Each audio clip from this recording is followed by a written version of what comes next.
یہ حدیث پاک کا مفہوم ہے کہ زنا دین ہے. یاد رکھنا پتر، زنا دین ہے، واپس آئے گا ضرور. اس کی بیٹی کے ساتھ، اس کی بیوی کے ساتھ، اس کی بہن کے، یہاں تک لکھا ہے کہ اس کی دیوار کے ساتھ زنا کیا جائے گا، زنا واپس آئے گا. دھیان رکھیو پتر، اے او ٹویا جی کڈو گے تو کل کسی نہ کسی ساڈے نے بھی ضرور ڈگنا. دھیان کر لیں. اور مجھے میرے سیدی نے، کیونکہ میں ڈاکٹر بھی ہوں، حکیم بھی ہوں، لیکن میں پریکٹس نہیں کرتا، ایک دو سلسلے ہیں اللہ میرے اندر سے وہ نکال دے، اس دن اسی ذرا بہ جاؤں گی. پھر جب میں نے یہ دونوں کورس کر لیے تب مجھے سیدی نے بات سنائی. آپ فرمانے لگے کوئی بزرگ تھے، ساتھ حکمت بھی کرتے تھے. مریض آتے تھے ان کے پاس، وہ کوئی مریض آئی، نوجوان لڑکی تھی، جب انہوں نے نبض پکڑی نا تو شیطان تھوڑا سا غلبہ کر گیا، اور نبض پکڑتے ہوئے اندر تھوڑا سا غلط خیال آیا، لیکن ساتھ ہی رحمت ہو گئی. دھیان کرو، اللہ ویکھدا پی. نبض چھوڑ دی، نبض چھوڑ دی، بس خیال ہی گزرا. پہلا شیطان کی طرف سے آیا، دوسری اوپر سے مہربانی ہو. دھیان کر، علم یا علم بھی ان اللہ یرا، کیا تو نے نہ جانا کہ خدا دیکھ رہا؟ پتر کی کر دے ہو، ماں باپ آتے ہیں تو چینل بدل دیتے ہو، اور ایک دفعہ کہتے ہو حضور حاضر و ناظر ہیں، اور خیال نہیں آتا کہ حضور بیٹھے بھی دیکھ رہے ہیں کہ میں نیٹ پہ کیا دیکھ رہا ہوں. کیوں بھول جاتے ہو ہمارا اللہ بھی دیکھ رہا ہے کہ میں نیٹ پہ کیا دیکھ رہا ہوں. خیال گزرا، ساتھ ہی خیال، علم یا علم بھی ان اللہ یرا ربنا انک تعلم ما نخفی وما نعلن وما یخفی علی اللہ من شیء فی الارض ولا فی السماء. کوئی چیز ہاں زمین کے اوپر ہے، ہاں نیچے ہے، کوئی چیز بھی اللہ سے نہیں چھپی. خیال آیا، چھوڑ دی. لیکن جیسے میں نے کہا نا حضرت، دین ہے، ضرور گھوم کر آئے گا. تب گھروں میں ٹینکیاں شینکیاں نہیں ہوتی، تب جو ماشکی جس کو ہم ذاتی زبان میں کہتے ہیں، وہی گھروں میں پانی دینے آتے تھے. گھر ان کی بیوی تھی، وہ پانی دینے کے لیے آیا. ماشکی پانی بھر کے نا جب وہ جانے لگا نا تو اس نے ہاتھ پکڑ لیا ان کی بیوی کا. انہوں نے اتنے پھڑیا، ادھر ماشکی نے کار پھڑ لیا. وہ بیوی آگے سے ہاتھ چھڑا کر کہتی ہے، پتر کی ہو گئے. اس کو بھی خیال آیا، وہ روتا ہوا بھاگ گیا. اتنے وہ بھی بہ کے چنگا روئے دے، اکھاں لال کیتیاں، گھر مائی بھی بڑا روئی. ساری زندگی لنگ گئی ہے، بڑھے ویلے کی ہویا انہیں کی ہاتھ پھڑ لیا. وہ بھی بڑا روئی ہے. حکیم ہوئی گھر آئے تے حکیم صاحب دی اکھاں سجی دی، ویکھیا تے گھر والی دی اکھاں سجی دی. انہیں پوچھا بھلی لوکے کی ہویا، کیوں روئی؟ انہوں نے کہا پہلے تسی دسو تسی کیوں روئے؟ انہوں نے کہا بس اج ایک دھی آئی سی مینوں دکھان لئی، وہ نبض پھڑی، شیطان نے اندر گندگی پائی. لیکن نال ہی یاد آیا اللہ ویکھدا پیا، میں چھڑ چھڑے کہہ لیں گے بس ادھر تسی ادھر پھڑی، ادھی پھڑی ادھر کار ماشکی نے میری پھڑ. دھیان کریو پتر، دھیان کریو. اج کسی دیاں تیاں نے، کل ساڈیاں تیاں نے بھی جو آن. اج کسی لی چونک چ نہ کھلوئیو، اج کسی لی نہ کھلوئیو. اج تسی کھلوو گے، کل کو تاڈی بھی کھلوئے گا. بڑا دھیان کریو، بڑا دھیان. اپنی جوانی بڑی پاکیزہ رکھنی ہے، بڑی پاکیزہ. اور زنا سے بچنا ہے. یہ آگے علامہ صاحب اور میں تقریباً 1.5-2 گھنٹہ بیٹھ کر یہی روتے رہے حضرت کہ سانو اینج دا پھسایا ہے کہ اج زنا آسان اور نکاح انتہائی مشکل کر چھڑے. نکاح انتہائی مشکل کر چھڑے، انتہائی مشکل کر چھڑے. لیکن بچنا ہے پتر، بچنا. زنا ایک ایسا گندا گناہ ہے، میں نے حدیث مبارکہ پڑھی کہ اگر کسی سے یہ گناہ سرزد ہو گیا نا، اس نے معافی مانگی، اللہ نے اسے معاف کر دیا، لیکن پتہ پھر بھی اس کو سزا کیا ملے گی کہ جنت میں اللہ جل شانہ زانی سے کہیں گے کبھی تو میرے سامنے نہ آنا. زانی کو ہمیشہ کے لیے دیدار الہی سے محروم کر دیا جائے. اور آج بس اللہ اپنی حفاظت میں رکھے، بچ کے رہنا ہے، اس سے بڑا بچ. اپنی جوانیوں کو پاکیزہ رکھنا ہے، اپنی جوانیوں کو پاکیزہ رکھنا ہے. ہاں پھر دیکھو حضرت رنگ کیا لگتے ہیں، رنگ کیا لگتے ہیں، رنگ کیا لگتے ہیں. یہ سکندر 21 سال کی عمر اور 5 براعظم فاتح. زندگی نے ساتھ نہیں دیا، سانپ نے اس کو ڈس لیا تھا. اور ارسطو نے سکندر کا ٹریٹمنٹ کیا. جب ارسطو نے دیکھا نا کہ سکندر کا وجود اب نیلا پڑ رہا ہے تو وہ سمجھ گیا کہ زہر اب پورے وجود میں سرایت کر چکا ہے. اس نے وہاں سکندر کو کہا سکندر تو بچے گا نہیں، صرف چند گھڑیوں کا تو مہمان. تو وہاں تاریخ لکھتی ہے کہ سکندر نے اپنے وزیر کو بلایا اور بلا کر کے عیسائی مذہب تھا سکندر کا، وہ کہنے لگا کہ جب مجھے کفن دو گے نا تو ڈائریکٹ مجھے دفنانے کی نہ لے کر جانا، بلکہ اس طرح کرنا کہ دائیں بائیں سے میرا کفن پھاڑ کے نا میرے ہاتھ کفن سے باہر رکھنا، اور کرنا کیا، مجھے پورے شہر یونان کے چکر لگوانا۔ تو وزیر پوچھتا ہے سکندر وہ کیا، اس میں کیا راز ہے؟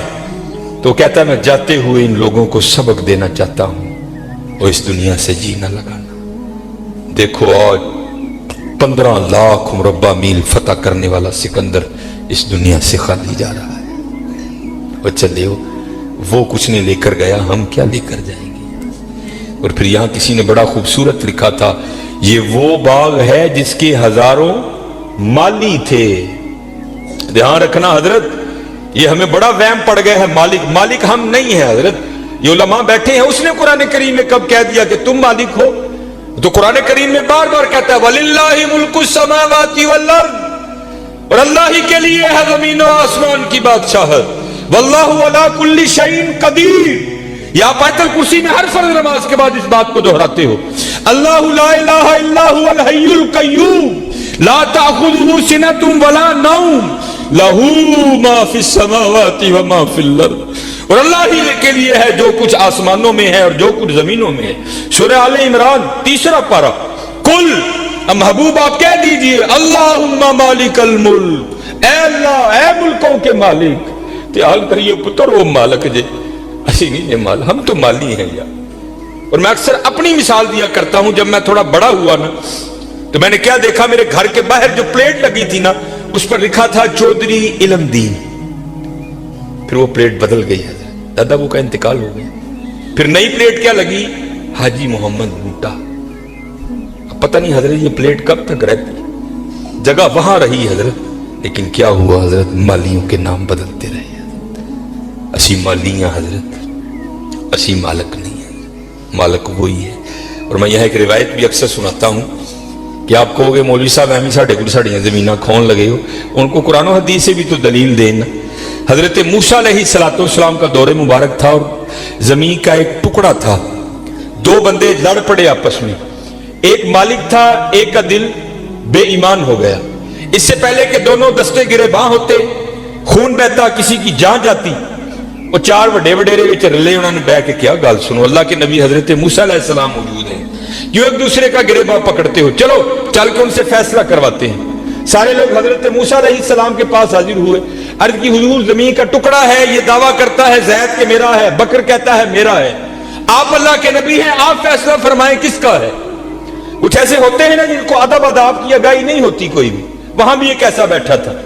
حضرت موسیٰ علیہ السلام سے عرض کرتا ہے حضرت اینج کرو، کلا کلا کر کے نا ان سیڈ تے لے جاؤ، دونوں کی بات سنو، حقیقت حال آپ پر واضح ہو جائے گی۔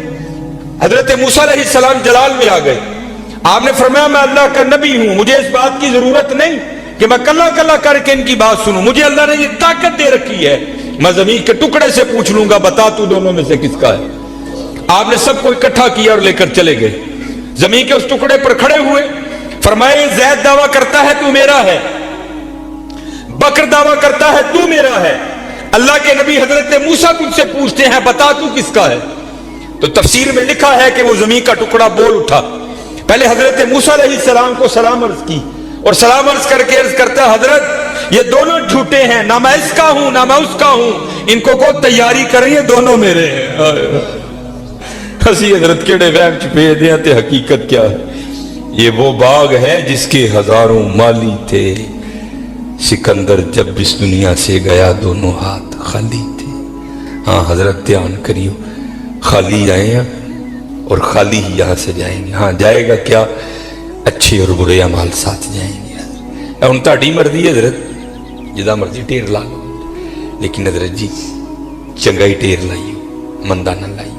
یہ سیالکوٹ جاؤ تو آپ نے حکیم عبدالحی رحمۃ اللہ تعالی کا ڈیرا دیکھ رکھا ہے، یہ سٹی سینٹر کے تھوڑا سا آگے ہے، کتنی موقع کی جگہ ہے حضرت۔ ہم نے تو خیر نہیں دیکھا، لیکن میں نے وہ انجینئر دیکھے ہیں جنہوں نے حکیم صاحب سے کہا نا، انجینئر تھا، حکیم صاحب کا مرید ہوا تو اپنے پیر سے پیار تھا نا، تو عرض کرتے ہیں کہ حکیم خادم علی رحمۃ اللہ تعالی کہنے لگا کہ حکیم صاحب بڑی موقع دی جگہ ہے، سڑک دے اتے ਤੁਸੀਂ ਜੇ ਕਿਤੇ ਰੋਡ 'ਚ ਵੀ ਜਾ ਕੇ ਬਹੋਗੇ ਨਾ ਤੇ ਦੁਨੀਆ ਨੇ ਉੱਥੇ ਵੀ ਆ ਜਾਣਾ। ਮੈਨੂੰ ਇਜਾਜ਼ਤ ਦੋ, ਹਾਂ ਮੈਂ ਨਕਸ਼ਾ ਬਣਾਵਾਂ ਤੇ ਇੱਥੇ ਸੋਹਣਾ ਪਲਾਜ਼ਾ ਬਣਾਈਏ। تو حکیم صاحب فرمان لگے وہ بابا جی رہن دے، کہنے لگا نہیں جناب پلازا بنانے۔ آپ فرمان لگے یار اسی بڑا لینا ہی، لیکن ایک گل سنی سی تا نہیں بنایا۔ وہ کہتا حضرت مشورہ کریں نا، شاید بات کی حقیقت کچھ اور ہو، کیا بات سنی ہے، کیوں نہیں آپ نے بنایا؟ آپ فرمان لگے یار ہی سنے آئے نال نہیں لے کے جان دیں دے، اسی تا نہیں بنایا۔ کیسے لوگ تھے یار، کتنا تقوی تھا ان لوگوں میں، اس جانب توجہ ہی نہیں کی حضرت۔ توجہ کی تو صرف اللہ کی طرف کی ہے، توجہ کی تو صرف حضور کی غلامی کی جانب کی ہے، اس جانب آئے ہی نہیں۔ اور حضرت جو اس کی جانب جائے گا نا، دنیا تو آٹومیٹک اس کے پیچھے آئے گی۔ مولانا روم رحمت اللہ تعالی نے بڑی خوبصورت مثال دکھی، بڑی خوبصورت مثال۔ آپ فرماتے ہیں کوئی بزرگ بیٹھے تھے، ان کے سامنے سے نا بندہ بھاگتا ہوا گیا، افیادہ نسیہ پہ جائے۔ اگلے دن پھر بیٹھے تھے، پھر بھاگتا ہوا گیا۔ تیسرے دن پھر بیٹھے تھے، پھر گیا۔ چوتھے دن جب گزرا نا، آپ نے پکڑ لیا اسے۔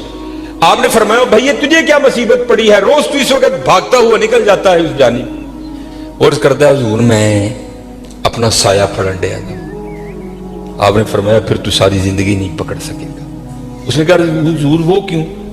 آپ نے فرمایا تو نے کر دی ہے سورج کو کانڈ، سایہ آ گیا ہے تیرے آگے۔ اب سورج کو کنڈ کر کے جتنا مرضی بھاگ، کیونکہ سایہ آگے ہے، وہ بھاگتا رہے گا، تو اس کے پیچھے بھاگتا رہے گا، پکڑ نہیں سکتا۔ ہاں ایک کام کر لے، پکڑ پھر بھی نہیں سکے گا، لیکن پھر یہ ہوگا کہ تو سایہ کے پیچھے نہیں بھاگے گا، سایہ تیرے پیچھے بھاگے گا۔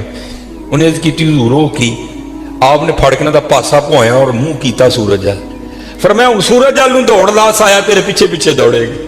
یہ مثال دے کر مولانا روم کہتے ہیں تو نے بھی اللہ اور اللہ کے رسول کے دربار سے منہ پھیر لیا ہے اور بھاگ رہا ہے دنیا کے پیچھے۔ اب دنیا آگے آگے، تو پیچھے پیچھے۔ اوے ہاں بھاگنا ہے تو دوڑ مدینہ کی طرف لگا، پھر دنیا تیرے پیچھے پیچھے ہوگی، تو آگے آگے ہو گئی۔ چلو لگاؤ تو صحیح اللہ اور اللہ کے رسول سے لو، پھر دیکھو تو صحیح دنیا تمہارے پیچھے آتی ہے کہ نہیں آتی۔ میں